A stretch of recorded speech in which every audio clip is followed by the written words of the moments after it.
की शुरुआत करेंगे हम खबरों के साथ में। लखनऊ से 3 संदिग्ध गिरफ्तार, धर्मांतरण का सिंडिकेट चलाने के इन पर आरोप। यूपी एटीएस ने तीनों आरोपियों को गिरफ्तार किया है। सादिक अजहर और नाजिम है नाम। पैसों का लालच देकर धर्म परिवर्तन कराने का आरोप। यूपी एटीएस ने तीनों को सहारनपुर से किया है गिरफ्तार। यह बड़ी खबर उत्तर प्रदेश से, जहां पर लखनऊ में 3 संदिग्ध गिरफ्तार हुए हैं। धर्मांतरण का सिंडिकेट चलाने के इनके ऊपर आरोप है। यूपी एटीएस ने तीनों आरोपियों को धर दबोचा। नाम है सादिक अजहर मलिक, नाजिम हसन, जिनकी गिरफ्तारी हो चुकी है। आरोप यह है कि पैसों का लालच देकर ये लोग धर्म परिवर्तन करा रहे थे। यूपी एटीएस ने तीनों को ही सहारनपुर से गिरफ्तार किया है। धर्मांतरण का सिंडिकेट चलाने वाले 3 अपराधी हत्थे चढ़े हैं यूपी एटीएस के। तीनों की गिरफ्तारी हो चुकी है। नाम है सादिक अजहर मलिक और नाजिम हसन। तीनों की गिरफ्तारी सहारनपुर से हुई है। खबर यह है कि पैसों का लालच देकर धर्म परिवर्तन ये लोग करवा रहे थे। धर्मांतरण का सिंडिकेट चला रहे थे।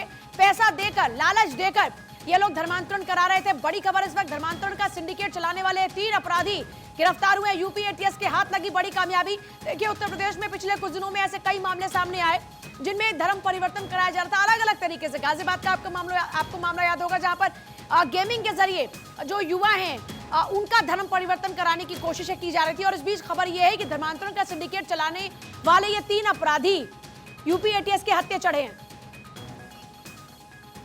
एहतेशाम सिद्दीकी मेरे साथ जुड़ रहे हैं ज्यादा जानकारी के साथ। एहतेशाम, बड़ा अचीवमेंट है ये, बड़ी उपलब्धि यूपी एटीएस को। धर्मांतरण कराने वाले सिंडिकेट के लोग धर दबोचे गए।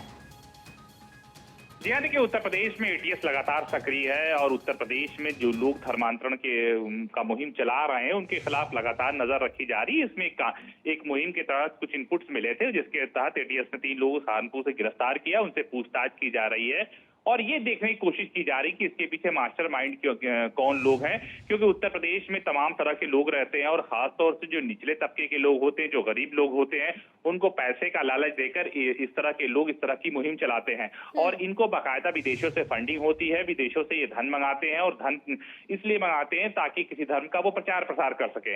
ऐसे में बाकायदा एक नेक्सस चल रहा है, एक कारोबार चल रहा है। इससे पहले भी गाजियाबाद से गिरफ्तारी हुई थी, कानपुर देहात से भी गिरफ्तारी हुई। तो लगातार इस नेक्सस पे काम कर रही है उत्तर प्रदेश की एटीएस और जिसके मद्देनजर इन्होंने बड़ी कामयाबी हासिल की है। हमारे तमाम अफसरों से बात हुई, उनका साफ कहना है कि ये नेक्सस काफी दिनों से चल रहा था और हमारी टीम लगातार नजरें गड़ाई हुई थी। उसके मद्देनजर हमने ये गिरफ्तारी किया है। लेकिन उत्तर प्रदेश के और भी जिलों से इस तरह की सूचनाएं मिल रही हैं। हम लगातार वॉच कर रहे हैं और आने वाले दिनों में कुछ और लोग पकड़े जाएंगे।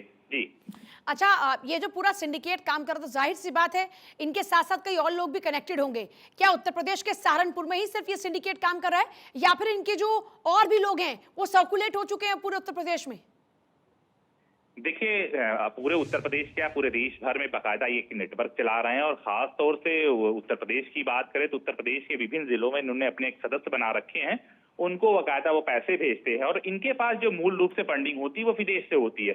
इसलिए एटीएस जब किसी को पकड़ती है, गिरफ्तार करती है, तो उससे पहले इनके खातों की जो जानकारी निकालती है वो देखती है कहीं डायरेक्ट रूप से इनके पास विदेशों से फंड तो नहीं आया है। और इसके साथ साथ वो जिन लोगों को पकड़ती है उनके खातों से दूसरे के खातों में पैसा तो ट्रांसफर नहीं हुआ। तो इन तमाम पुख्ता सबूतों के बाद वो हाथ डालती है और अभी भी जानकारी है कई जिलों में एटीएस की टीम लगी हुई है, कई लोगों पर नजर रखे हुए, कई लोगों के खाते खंगाले जा रहे हैं और खास तौर से इनका काम मकसद ये होता है कि बाकायदा फंडिंग। सबसे बड़ा सवाल फंडिंग कहां से हो रही थी, इसको लेकर कोई जानकारी यूपी एटीएस के हाथ लगी क्या? देखिए, जो इनको फंडिंग की जानकारी हुई, इनको ये पता चला है कि जो विदेशों से लोग पैसे भेजते हैं वो पैसे भेजते हैं, लेकिन उनका कोई ब्लड का रिलेशन नहीं होता, कोई रिलेटिव नहीं होते, कोई रिश्तेदार नहीं होते हैं। ऐसे में आपको जो विदेश से पैसा आया है, अलग अलग मद में पैसा आया, आखिर वो कौन लोग हैं, आपको पैसे क्यों भेज रहे हैं? क्योंकि इस जमाने में कोई किसी को इसी तरह पैसे नहीं भेजता और खासतौर से विदेश से पैसा भेजता है। किस कंट्री से, अगर इनके रिलेटिव्स हैं तो किस कंट्री से हैं वो लोग जहां से पैसा आ रहा है? इस बारे में कोई और जानकारी छनकर आई हो? आप एटीएस का साफ कहना है कि ये इंटरनेशनल मामला हो जाता है। हम इस मामले पर अभी पुख्ता जानकारी ठीक है। बहुत शुक्रिया आपका फिलहाल पूरी जानकारी के लिए।